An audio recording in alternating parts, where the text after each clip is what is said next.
Hello and welcome to another IoT Central webinar. I'm David O'Hara and I'm the Managing Director at IoT Central. I'd like to thank SECO for sponsoring today's event. SECO is a leading supporter of the IoT Central community and we're grateful to have them as sponsors. The title of today's webinar is Computing Everything, Computing Everywhere, Rediscovering the Frontier of Edge AI.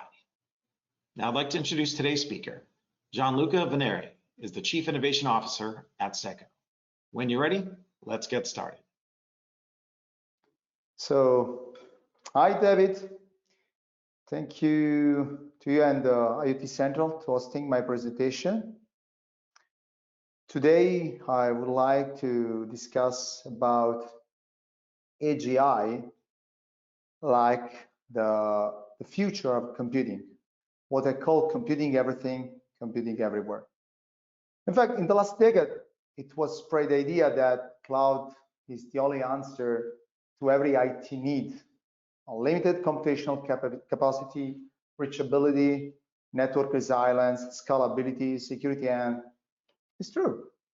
But also true that with the advent of AI, and in particular with large language models, data has become the only true value to possess and safeguard.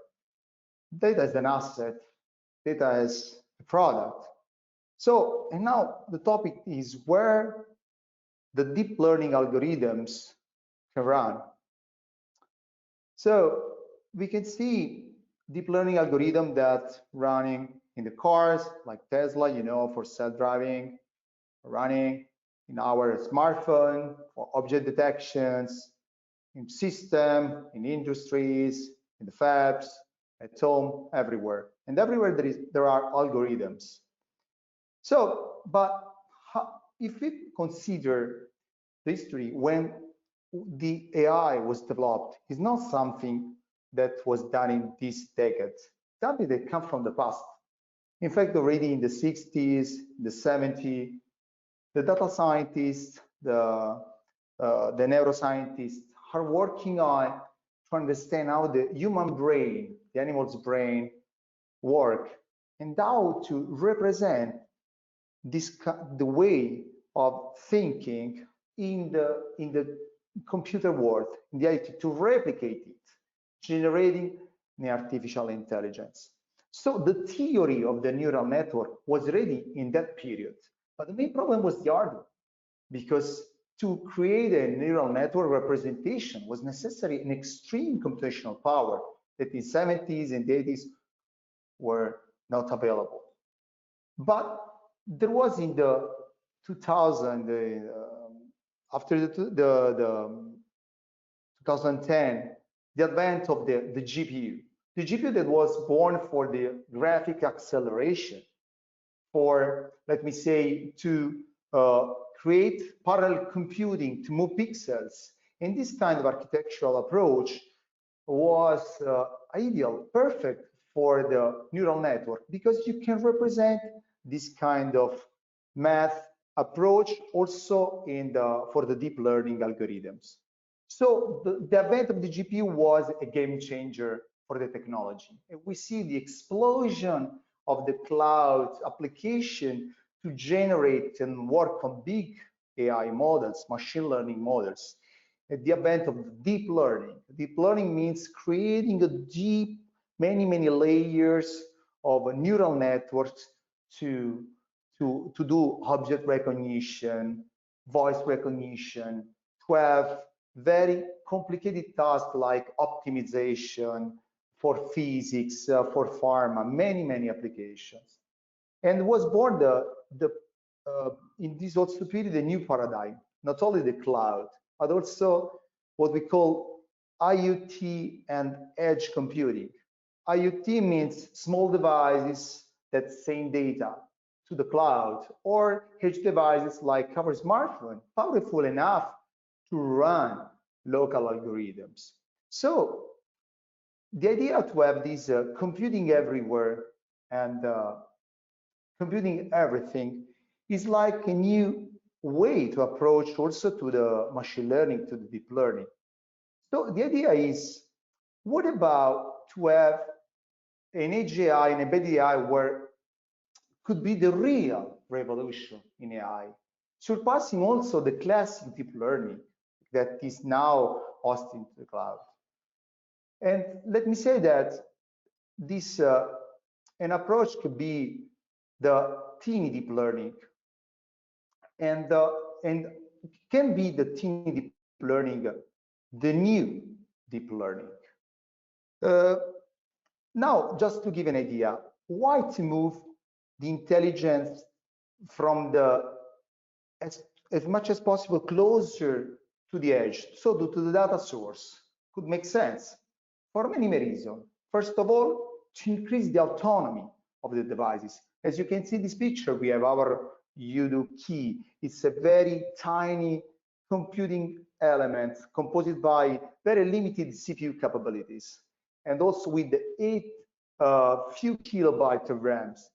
So why move the autonomy, to move the algorithms here? Of course, increase autonomy, so it means having more and more intelligent system, reduce the decision-making latency between the device and the cloud, reduce the transmission bandwidth, increase the energy efficiency, because now you know that the cloud is really not so efficient in terms of computation power necessary to perform these algorithms. And also security and privacy, because we know that data now has the real value. So having the data and processing the data directly there at the edge can secure our privacy and also, let me say, our value. There is also the new frontier, having incremental adaptive learning. So these devices that can learn directly at the edge level new capabilities, and not necessarily a retraining at the cloud level where we send the data to do optimization, new data set, and to do another learning process and deploy again. Having also, it's enabled us an ecosystem of units where we can have many devices that are at the field and can collaborate together. Of course, we have low computing capability. We have constraints in energy because we use battery to power these systems. We have constraints in memory, RAM, flash. We have also sometimes complex in the design development to realize an architecture that can scale and can run these complicated algorithms that need to be optimized.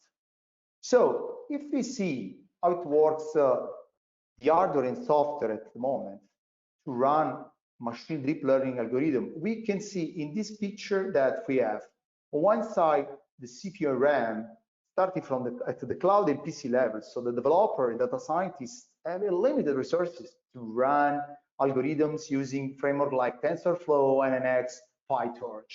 At the edge level, we have more constraints in terms of CPU and RAM. It's around 1 gigahertz, 1 gigabyte. And we use TensorFlow Lite, OpenML, and other frameworks. When we move at the Internet of Things level, we are using microcontrollers, so we see the range of 10 megahertz, and we have maximum 1 megabyte of RAM. We need to use framework like TinyML. And if we see the data pipeline of these, a normal data pipeline of this architecture, we need to consider that it's a continuous, it must be a continuous operate. So we have a sensor that sends the data in pre-processing as a block. We have the inference and then the post-processing for the actuator. It's like, for example, when we have the word detection in Alexa, we say Alexa and create a connection to the cloud. Or for personal detection, we are in a public environment, or just recognition. So it's let me say an always-on system that run. So how it works, TinyML? The TinyML, we select an hardware, we select the software, we acquire the data, we create the data set, we train the model, we develop the application, and we compile the application. Everything can be done in cloud on my powerful laptop. All in the end, we have to flash the application and to monitor if it works correctly. So let me say that with deep learning models, we can see that there is a balance we have to consider. The memory constraint and the CPU constraint, plus the computation necessary to let an algorithm to run. In this case, we are using the example of the AlexNet, the famous algorithm for the object detection. We see that if you are using very teeny devices, it's impossible to adapt the capability necessary to run this algorithm locally. So we need to find a new approach. The new approach is what we call approximate deep learning or tiny deep learning. How it works? If you have face recognition, for instance, many pictures, and we need a neural network that can identify the face, the people. We have different layers. The first layer, there is the pattern of local contrast recognition. The second part of the network is for the face features extraction, so nose, ears, hair, and so on. And then the last layer is for the face detection.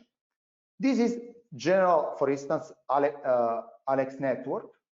And if we want to adopt this huge model for a teeny device, we have to want to use this teeny deep learning approach, we need to simplify the network. How can do it? In 3 steps. The first one is redesign the architecture of the convolutional neural network, the AlexNet in this case. Doing a second layer is the approximate computing, when I explain now how can do it. And then embed this code optimization inside the device. Just to give an example of approximate computing, we have 2 main strategies: the task dropping and the precision scaling or quantization. Task dropping means when we have a different layer of a network, a neural network. We can see in this slide the representation with the function 1, function 2, and function 3 that represent the different layer of the network. We also the parameters, the weights, the activation of each layer. Here we have the representation. We can work with this strategy or reducing this task to compress, optimize the network to be deployed in the edge device, or approaching with the quantization, so reduce the number of bits to represent this weight of this activation. We have, for instance, starting from precision scaling or quantization, we have 3 main approaches. The linear quantizer, where we have a kind of uniform distance between each quantization level, or we can use a log function strategy, so we can distance between the levels varies with a logarithmic distribution, or data-driven approach. So we use the data set to find the way how to quantize depending on the data available. And then when quantize the convolutional neural networks? In 2 ways. So we can quantize weights in the activations, and we can use or a fixed quantization, so the same quantization for each level, or a variable quantization with different mechanisms like filters and different layers of filters and channels of the network. Just to give some results, we have here an example where we are using, starting from a 32-bit floating point register, we are reducing using 8 bits and 10 activation. And we see that 8 bits, 8 activation, the accuracy loss versus the original 32 bits representation was only 0.6. Because remember that when we do a neural network in the cloud, we have enough research, we can create a huge network, but sometimes it's really redundant. So we try to do a balance, reducing, for instance, the dimension of the register. In this way, we have, in this first approach, 0.6, very good. If we try to do a very aggressive binarized neural network quantization, we see a loss in terms of accuracy of almost 30%, so not so good. And yet, if I work with the deep compression using only 8 convolutional net and 4 fixed convolutional, we reach around 0 accuracy loss. So reducing in an important way the dimension of the neural network, we have a very good result.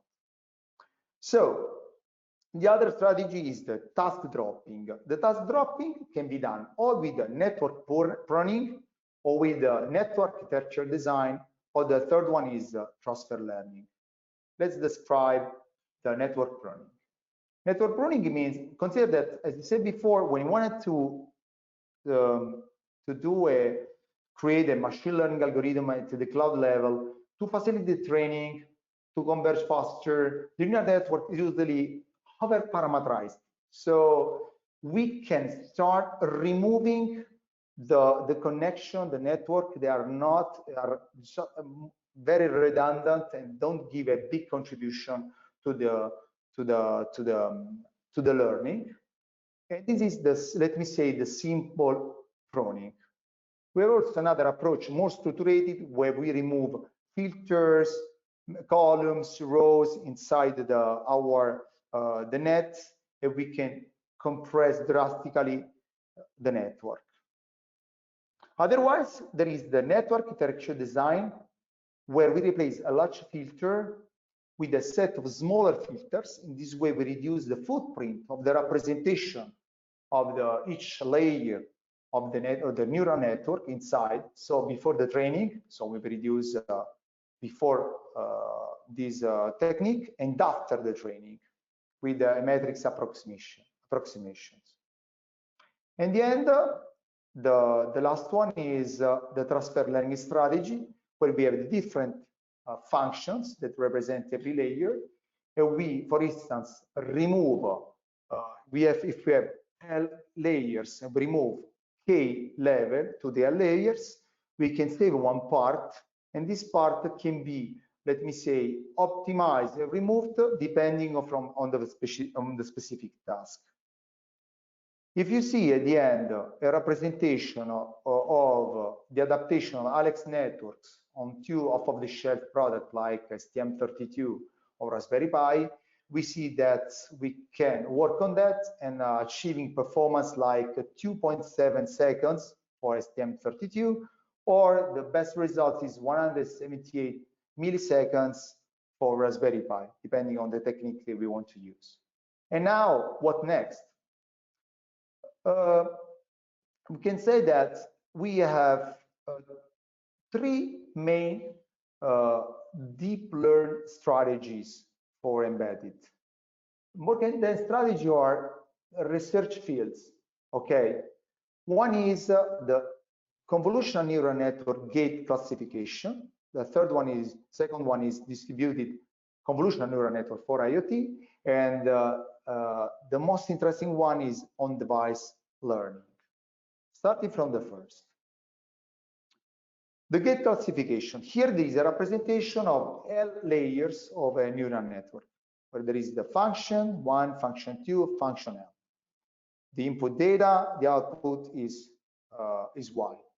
We have also the representation of the activation and the weights of each layer. Of course, we see that when the data pass through this network is increasing complexity and also significance of the outcome, of the output. And we can represent it like also complication of the math behind when we have to process this data that pass through the network. And then we can do something really, let me say, smart. Why, if you are in a classification, for instance, a face recognition, why we have to wait that the data pass through the entire networks to understand if in front of the camera there is a human face or a dog or a cat, when the network is able to recognize the features like nose, like the shape of the head after the first or second layer. We can, let me say, take the decision. We can, if there is enough confidence, the system can take a decision depending on the threshold that you set inside the system, and say, okay, for me, we have a 90%, 95% is a human face. So we stop at the layer 2, layer 3, avoiding to pass the entire network, and also need more power. If you are, for instance, a system battery power, you need more power to do this processing. So the second one is the distributed convolutional neural network. If you see, for instance, this representation, you see in the circle an IoT device, so a very teeny device, and the square one could be an edge device with more computational power. In this representation, the idea is to divide the different layer and give to each device the processing of each layer. And then this network create the neural networks, providing the final task. And the system can be dynamically, like in a swarm learning, able to find the right path to reduce the latency of to take the final decision. And then in for instance, a smart home use case where you have many smart devices your own, like the Ring Bell or camera for surveillance, or you have your training system for your workouts, your TV, everything can be like an IoT device that can process this network. In this case, if I have my face detection system, I can give each layer to each device and find a way to process the entire network in few milliseconds. Or I can have more tasks. For instance, I'm doing face recognition to monitor what's happening outside the home, or I'm doing in front of the TV, I'm doing there is a system that recognizes my body because I'm doing some workouts with the system.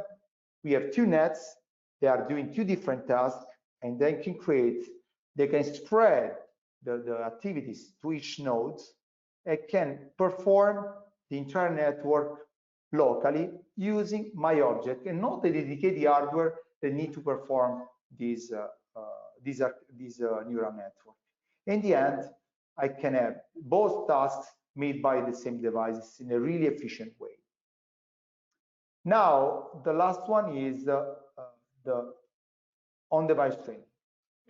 We consider that we are now starting from a study TinyML, where we have our devices like our UDK, Raspberry Pi, Arduino, or STM32 boards, where we have these, let me say, always-on approach, with the inference, the sensor, the camera, the input from the sensor, we have the output, and we need to train the set of instruction before and deploy.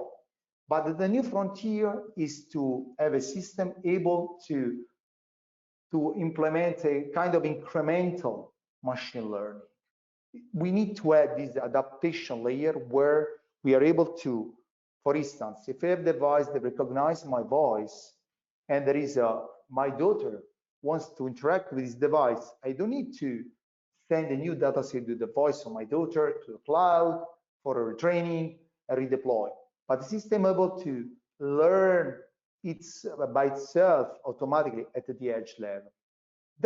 This is the real frontier, and where the researchers, where a company like Seiko is working to give more power on these edge devices, to these edge devices.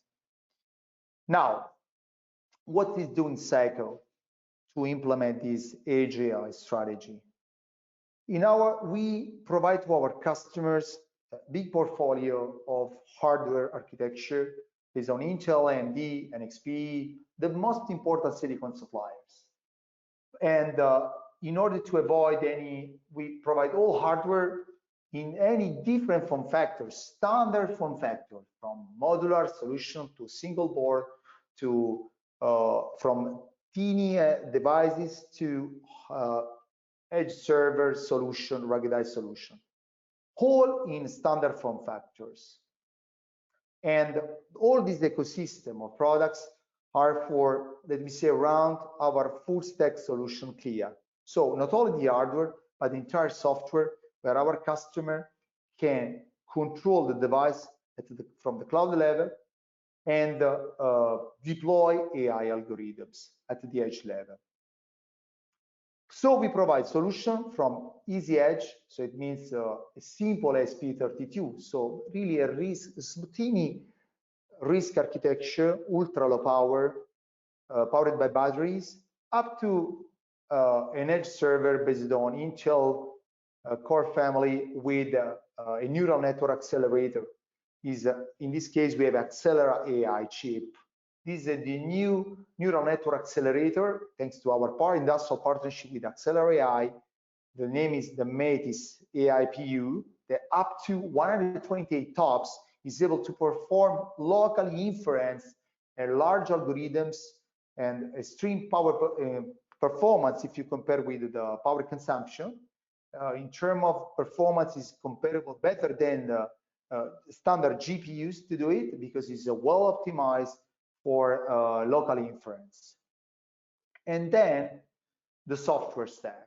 What we'd like to do is to provide to our customer an entire software suite where they can compose it by an open source stack, avoiding any kind of tech lock-in, plus a production-ready solution. It means I provide the hardware standard from many suppliers in different form factor, and an open source architecture, production ready, that can be deployed in any cloud, Azure, AWS, Google, or on-prem. If you have privacy constraints, you are in a factory, in a workshop, in a shop floor, and you need to process algorithms in real time for security reasons, and the data must be hot in order to process in real time, and you cannot tolerate the latency. With the networks, you can deploy locally. And our architecture is based on very standard components like Kubernetes. So it's an application to orchestrate containers, and it can be deployed at the edge level through our edge operating system based on Linux OS. Those are the elements that compose CLIA, so Kubernetes, RabbitMQ, and QTT, and others, Cassandra database, and so on. And the CLIA stack is composed by three elements: the portal, the device and fleet management with our iOS, and the IoT communication and data orchestration.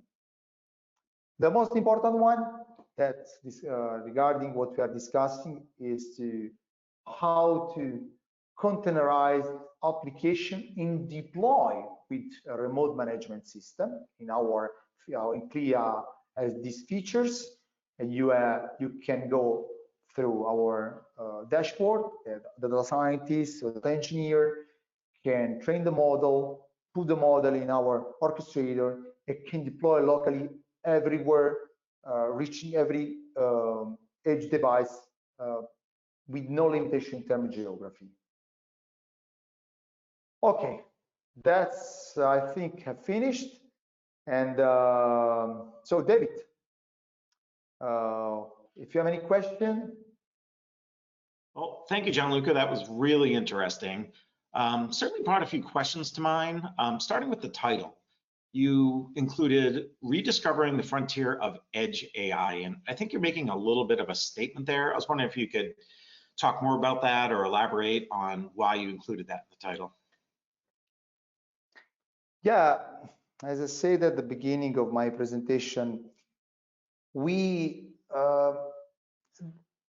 last decade, we got from the big tech companies that the cloud paradigm was the only way to provide computational capability, scalability, security of the data. And now, when we are discovering that the real value for the companies in the data, on the data, is the new oil. So, because only with data you can train the LLMs or other algorithms to generate the insight that they are the key of the business. So all this data is the most important thing. When you send the data to the cloud, there is the perception now that you're losing the ownership of the data. It's a kind of new paradigm, let me say, from the Web 2 to the Web 3. Now the idea, the attention is on the data, and the edge AI is now, it seems to be the only way to protect the data, because we have enough power to do computation, to do analysis at the edge level, and you can say directly the inside. You don't need to send data, stream, process there to get inside. You can do locally and send the end the data and generate a new business model, like data as a product, data as an asset. And for this reason, we are seeing now we are discovering the edge, because now we have enough power, this new hybrid architecture, this new accelerator. For this reason, we did also the industrial partnership with Accelerate, because now with this hybrid, this architecture, we can heterogeneous architecture, we can process locally huge amount of data generated locally, but there is the value generated locally, and at the end, the system is able to react in a proactive way, not only to the predictions, but also react and be autonomous. So in this case, data becomes a product. For this reason, we're discovering the edge AI. You also talked about approximate learning as a strategy for implementing ML on the edge. What are the skills that are needed for this? I guess I worry a little bit that it might create a knowledge gap, say, within the organization. Yeah, of course, as I shown, the frontier now is to adapt this deep learning to a tiny architecture. And of course, you need the data scientists, data engineers, also embedded developers, because you need to be different level of complexity, starting from the data, but also adapting to the hardware.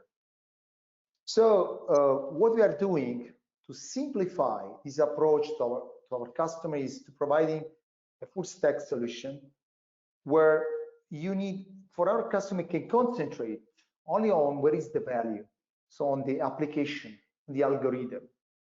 And using our tools, you in a simple way can adapt it on considering the footprint of your hardware. We have a big portfolio of products from a very really teeny device up to edge server. We come HPC with GPU, TPU that you have on your PCI Gen 5 lane connected. So you can scale. And we have the same framework that can adapt your AI directly to the edge. So providing stack open source without any tech lock-in, you can easily weigh your data scientists. You don't need to have data scientists, data engineer, and embedded developers. In this way, you reduce time to market. You have only embedded developers. Use this framework, and we reduce time to market and complexity. You don't need a third party that, like an integrator, that has to support you to this kind of integration process. So we simplify. We think about how to simplify the life of the developers in order to reduce risk and costs. For this reason, hardware, software together, no tech lock-in. You can connect to any cloud. You can connect to any architecture, also from third party. Our CLIA platform can be connected also to another hardware. Of course, if it's our hardware, we can support you from any aspect. Even if you want to change the bit inside the components X in that position, in that board. So that is our strategy. Our customers to be concentrated only where there is the value, on the app, on the application, the algorithm. Okay. You also mentioned gate classification, distributed CNNs, on-device learning. Looking forward into the future, what do you feel like will be the best approach? On-device learning, absolutely. On-device learning will be the real game changer. Now, in AI ops, when you need to do the fine-tuning of the models, the cycle is that, okay, your system is underperforming because it has to do recognition of something in production for quality inspection, for instance. You see that the level of confidence of the recognition is degrading. So you need to do retraining, you create new data sets, data scientists, optimize, understand what's happening, okay, do fine tuning and redeploy in the new software, the new algorithms locally. It's, let me say, it's not so efficient. When you have millions of devices, can be a problem. So the future will be the swarm learning, where the system is able to understand by itself, to learn by itself, how to adjust, considering the constraints, the boundaries that are inside, the guardrail they have inside, and the system is able to how to adjust and reconfigure itself to perform considering your constraints. That would be the future. Okay. For my, obviously, is my idea. Yeah, you had a confident answer for that, and I like it. So security, right? Cybersecurity threats, always a concern, really in every aspect. You know, does a distributed approach that relies solely on sharing data at the edge pose a greater risk? Yes, of course, the edge computing, now, you know, when we have an edge computing approach, we increase the attack surface for, you know, we increase the cybersecurity risk. But what we are doing now in our R&D, our research, working with European projects, with many partners, we are developing innovative technologies that is post-quantum resilient. So it means that we are developing techniques, we are developing hardware solution and software solution that can generate randomic through quantum random number to create locally at the edge level a new generation root of trust, so we can generate the seed of our cryptography, our cryptography key, pure random numbers at the edge level. So in this way, we can encrypt the system. And even if you want to use a brute force or you want to use a quantum attack, it's impossible to break, because the nature of the number generated is a pure quantum. Thanks to these technologies, we have 10 IPs on these are quantum resistant, because it's like a monkey that is flipping a coin. So you have every many milliseconds, you have the generation of new seeds and you create new keys. So our system will be really soon. Also, we are doing a certification for FIPS 140-3 is the name of certification.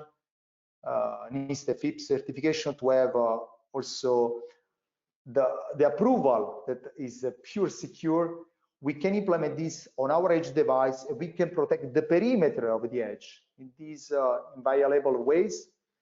And this is let me say, for us, a foundational technology to implement a real edge strategy, and can be also a key differentiator for us, thanks to our hardware, our clear software stack, plus this new functionality to guarantee security at the edge level. So the other big topic besides security, it's always going to come up as reliability. You know, whether it be industrial or other sectors, we're talking about real-time management of hundreds or even thousands of sensors like cameras, actuators. How do you meet the needs when it comes to reliability, in some cases even safety? Consider this one. When we have these many devices that collaborate together, okay, creating this ecosystem of devices, okay, sharing information, having this kind of level of security where we have for each of them a root of trust generated in our fab, because we are also a hardware manufacturer. We can assure to our customers the total control, and there is no let me say leak of data that are totally encrypted. And even if you want to add for a provisioning new devices, it will be thanks to our CLIA platform, because we have 3 levels. We have the portal and the orchestrator and the OS. The portal, the OS, when we have to create a root of trust for each device we have, it's done in an inviolable way, and in this way we guarantee the total in a cybersecurity strategy, we are sure that every device is protected, even if we in the future want to enlarge the network of new devices adding to your existing fleet. Mm-hmm. Okay, well, we have time for one more question here. And while I ask you this question, I'm going to put up your contact information. So that way, anyone who wants to be able to reach out to you can do that.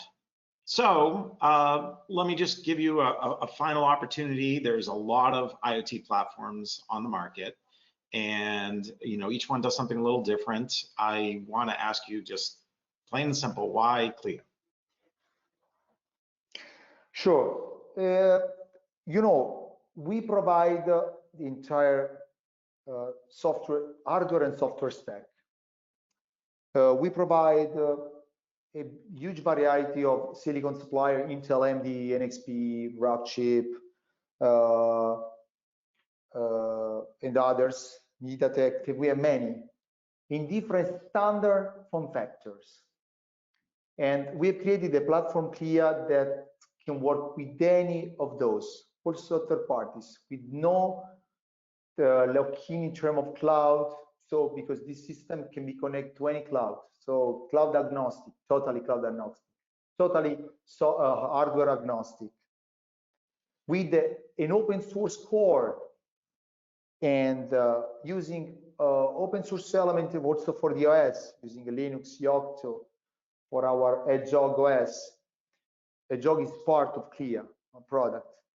When you want to, if you're a company wants to develop your IoT strategy, you need to select an IoT platform, you need to select the hardware vendor, and at the end, you need also to find a system integrator to support you to do the glue between the IoT platform and your hardware. And if there is any problem, what is the origin? It depends on the hardware, on the platform. SECO provides Clea and hardware together, and Clea was born with the idea for developers to developers, okay? And the attention of the user experience was very the core of our development. So if you use Clea, you have it's available, for instance, in open source license. So you can try, you can have also the enterprise support. So there is the freedom to select what you want. And it is composed by many elements. Depends if you need only the management, the device management system, if you need the access portal, if you need the app deployer. So you can select what you need, and it gives you a lot of freedom in terms of proposition that we provide. So just to say, Clea, because Clea give you the freedom to select any hardware you want, SECO, of course, or others, any cloud you want, and these made with the last technologies available for edge device and cloud suppliers. Just this is our value. This brings our webinar to a close. I'd like to thank Gianluca for his insightful presentation and SECO for sponsoring the event. You can view more webinars on iotcentral.io, and thank you for watching. Bye-bye. Thank you, David. Bye-bye.